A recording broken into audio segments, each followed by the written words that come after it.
ada yang menarik di Saudi yang nggak pernah kita lihat 50 tahun lalu, 20 tahun lalu, dan baru-baru ini pemandangan itu rame banget. Gue pengen bahas di Masuk Pak Eko.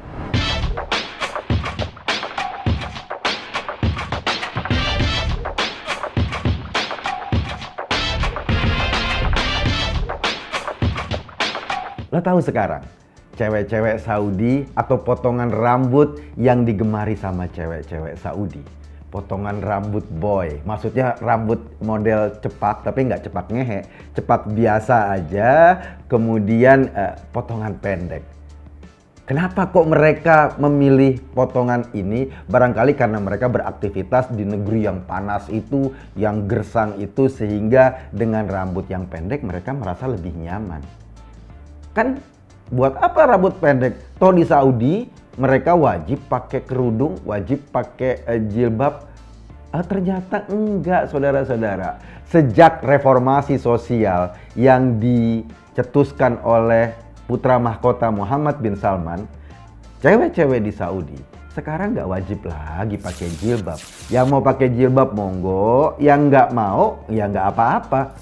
Makanya banyak cewek-cewek Saudi sekarang masuk ke salon yang mulai tumbuh di kota-kota besar seperti Riyadh dan kota-kota lainnya. Mereka memotong rambutnya, ngecat rambutnya, mungkin dilurusin, mungkin dibuat yang lucu-lucu karena mereka bisa menampilkan rambutnya atau menampilkan dirinya tanpa dibungkus oleh pakaian yang berkesan agamis itu. Ini amat sangat menarik, sesuatu yang nggak pernah kita bayangkan sebelumnya di sebuah negara yang dikenal sebagai negara paling konservatif. Ya kita tahu, Saudi itu dibangun atas dasar ajaran Wahabi. Ajaran Wahabi yang sangat kaku dan sangat konservatif. Mereka mengambil ajaran ini sebagai basis keagamaan Islam di Saudi. Ciri-cirinya ajaran Wahabi gimana? Ciri-cirinya ya itu sibuk dengan hal-hal yang sifatnya tampilan. Kalau cowok ya harus agak cingkrang celananya, jenggotnya harus agak panjang, jidatnya harus agak hitam. Itu ciri-ciri kasarnya. Tetapi ciri-ciri yang lainnya ya gitu, keras, gampang mengkafir-kafirkan, gampang menghukumi orang sesat, gampang menuding orang masuk neraka dan lain-lain. Di Indonesia ajaran Wahabi ini berkembang lumayan marak.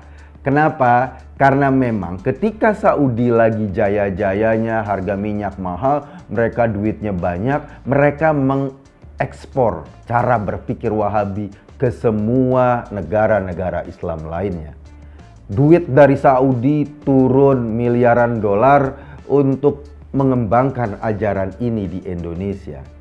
Masuk ke pesantren-pesantren salafi atau masuk ke pesantren-pesantren yang sifatnya agak tertutup itu. Dasar dari ajaran ini ingin memurnikan katanya, memurnikan kembali ajaran Islam. Mereka ingin memberantas bid'ah, khurafat, syirik dan lain-lain. Tetapi mereka cenderung tidak peduli dengan budaya-budaya lokal. Jadi kalau di Indonesia sekarang misalnya dikenal dengan orang-orang Islam di Indonesia mau meniru ke Arab-Araban, orang Arabnya sendiri udah berubah. Mau meniru ke Indonesiaan zaman dulu, bukan zaman yang sekarang. Kenapa Saudi berubah? Gini, kan harga minyak itu barangkali sudah fluktuatif, nggak mampu lagi menopang ekonomi Saudi. Terus kemudian sebagai sebuah negara yang selama ini terlibat konflik di Timur Tengah, Saudi harus ngeluarin duit banyak untuk menjajah Yaman kemarin-kemarin sampai sekarang belum selesai, untuk juga membantu menghancurkan Suriah atau negara-negara di Timur Tengah lainnya. Akibatnya ekonominya babak belur. Sementara kandungan minyak di Saudi pasti dong lama-lama menipis dan habis. Kalau mereka tidak mereformasi ekonomi dalam negerinya, mereka akan terjerembab menjadi negara miskin. Mereka akan terjerembab menjadi negara yang tidak punya sumber daya yang kuat, sementara penduduknya udah lama didoktrin kepalanya dengan ajaran-ajaran yang mengungkung. Kaum perempuan yang selama ini atau di dunia lain menjadi salah satu potensi tenaga kerja, di Saudi ditempatkan cuma di belakang, nggak boleh nyupir mobil, nggak boleh jalan sendiri, nggak boleh nonton bola, atau nggak boleh ke tempat-tempat umum sendirian.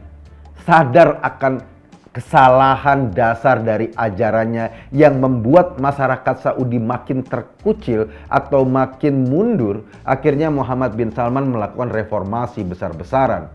Seolah-olah dia ingin mengatakan dengan jelas bahwa doktrin Wahabi yang selama ini diterapkan di Saudi itu membawa kemunduran masyarakatnya.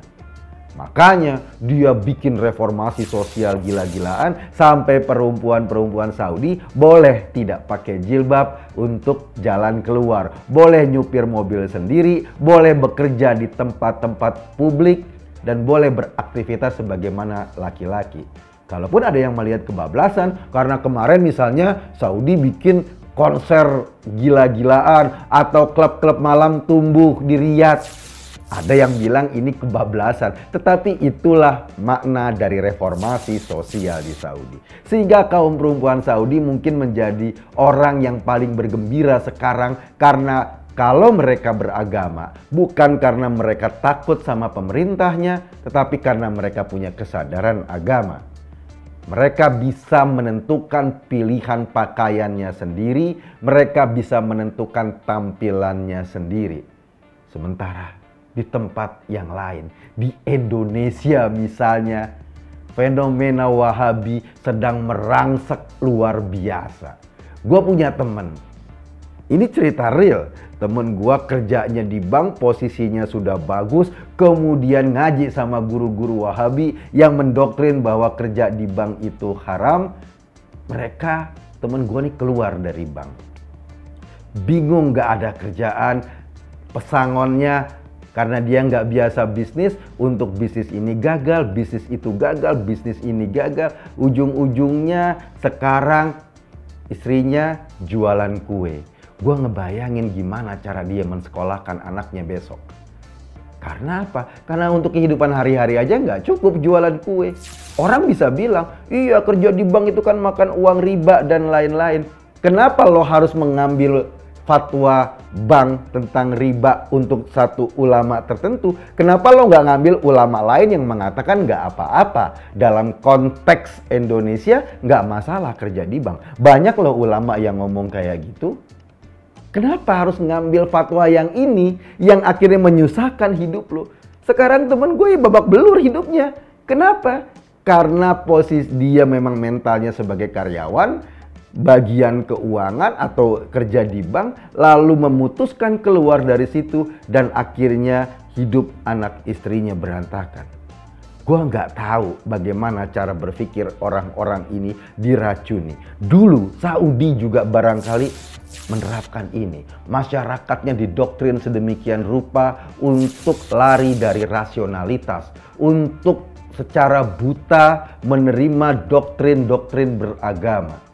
Padahal kalau seandainya gua nih kerja di bank, ada ulama yang bilang bunga atau kerja di bank haram karena bank itu mendapatkan pendapatan dari bunga. Tapi kan ada ulama lain yang ngomong enggak, boleh halal-halal saja kerja di bank umum dalam konteks negara seperti di Indonesia. Gua akan ngambil ini. Kenapa? Fatwa ini ketika gue yakini dan gue jalanin akhirnya nggak menyusahkan hidup gue. Yang tanggung jawab kan ulamanya, bukan gue karena gue bukan ahli agama. Kenapa harus ngambil fatwa yang nyusahin? Kenapa harus ngambil fatwa yang membuat lo terkungkung?